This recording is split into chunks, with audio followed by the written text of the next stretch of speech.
আসসালামু আলাইকুম সবাইকে। আশা করি সবাই বেশ ভালো আছেন। আগামীকাল অস্ট্রিয়ার সাথে আর্জেন্টিনার গ্রুপ পর্বের দ্বিতীয় ম্যাচ। আর আমার কাছে মনে হয় যে এই ম্যাচটা এই গ্রুপের সবচেয়ে হাই ভোল্টেজ ম্যাচ। কারণ আর্জেন্টিনা তাদের গ্রুপ পর্বের প্রথম ম্যাচে আলজেরিয়ার সাথে জয় পেয়েছে ৩-০ গোলের ব্যবধানে। আর অস্ট্রিয়া তাদের গ্রুপ পর্বের প্রথম ম্যাচে জর্দানের সাথে জয় পেয়েছে ৩-১ গোলের ব্যবধানে। গ্রুপ পর্বের প্রথম ম্যাচে দুই দলই দুর্দান্ত জয় পেয়েছে, দুই দলই দুর্দান্ত ফুটবল খেলছে। এখন অস্ট্রিয়া প্রতিপক্ষ হিসাবে আর্জেন্টিনার জন্য কতটা কঠিন হতে পারে। শুরুতে বলি, অস্ট্রিয়া হচ্ছে একটা ইউরোপিয়ান টিম, আর আর্জেন্টিনা ২০২২ বিশ্বকাপের পর থেকে এখন পর্যন্ত ওইভাবে কোনো ইউরোপিয়ান টিমের মুখোমুখি হয় নাই। শুধুমাত্র এই যে বিশ্বকাপের আগে আর্জেন্টিনা হচ্ছে একটা ইউরোপিয়ান টিম আইসল্যান্ডের বিপক্ষে একটা ফ্রেন্ডলি ম্যাচে মুখোমুখি হয়েছিল। এছাড়া আর কোনো ইউরোপিয়ান টিমের বিপক্ষে আর্জেন্টিনা কোনো ম্যাচ খেলা নাই। সো বলা চলে ২০২২ বিশ্বকাপের ফাইনালের পরে আর্জেন্টিনার জন্য বড় কোনো ইউরোপিয়ান টিম অপেক্ষা করতেছে। অস্ট্রিয়ার ফিফা র্যাঙ্কিং হচ্ছে বর্তমানে ২৪। আর্জেন্টিনার জন্য এই ম্যাচটা সহজ হবে না, এই ম্যাচটা একটা হাই ইন্টেন্সিটি ম্যাচ হবে। আর অস্ট্রিয়ার যে বিশ্বকাপের স্কোয়াড আছে, এই স্কোয়াডের ২৬ জন ফুটবলারের মধ্যে ১৪ জন ফুটবলারই হচ্ছে জার্মান বুন্দেসলিগায় খেলে। ২৬ জনের মধ্যে ১৪ জনই হচ্ছে জার্মানির ফুটবলের সাথে সরাসরি কানেক্টেড।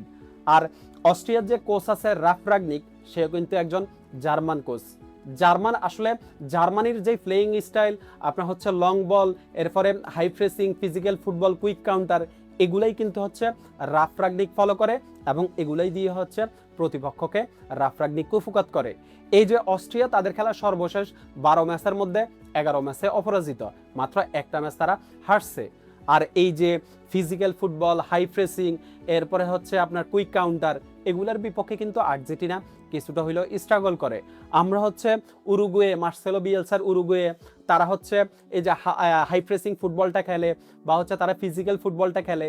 এরপরে Colombia high pressing physical football, এরপরে হচ্ছে আপনার Ecuador high pressing physical football. এই টিমগুলোর বিপক্ষে কিন্তু আর্জেন্টিনা কিছুটা হইলেও স্ট্রাগল করে।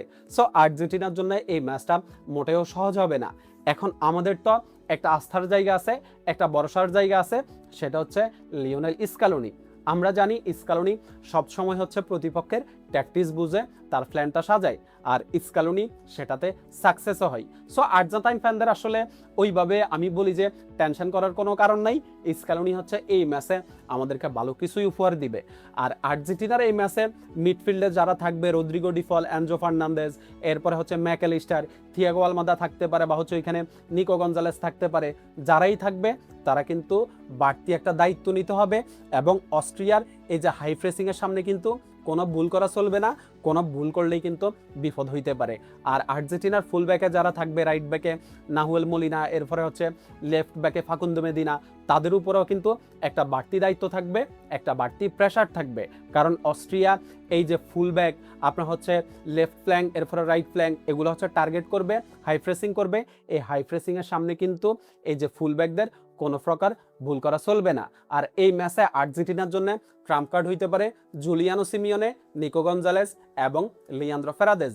ফার্স্ট হাফে যদি ম্যাচটা কন্ট্রোল করা যায়, ম্যাচের যদি লাগামটা টেনে ধরা যায়, তাহলে সেকেন্ড হাফে নিকো গঞ্জালেস, জুলিয়ানো সিমিওনে এবং লিয়ান্দ্রো ফেরাদেজ হবে এই যে স্কালোনির ট্রাম্প কার্ড। সো স্কালোনির উপরে আমাদের ভরসা আছে, আর আর্জেন্টিনার উপরে আমাদের ভরসা আছে। আর্জেন্টিনার জন্য শুভকামনা থাকলো। ধন্যবাদ সবাইকে।